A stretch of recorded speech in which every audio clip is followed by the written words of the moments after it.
ॐ अच्युताय नमः पादौ पूजयामि। ॐ गोपालाय नमः गुल्हौ पूजयामि। ॐ जन्महीनाय नमः जानुनी पूजयामि।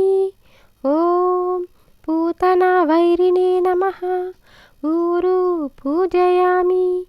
ॐ शकटासुरभञ्जनाय नमः कटिं पूजयामि।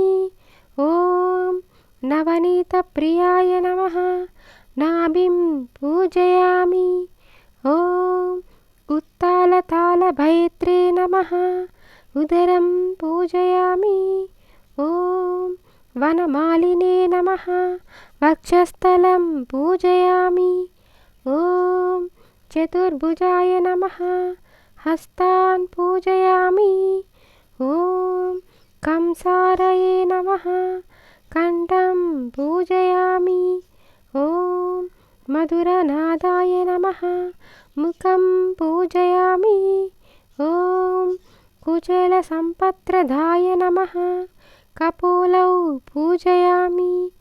ॐ कञ्जलोचनाय नमः नेत्रे पूजयामि। ॐ करुणानिधये नमः कर्णौ पूजयामि।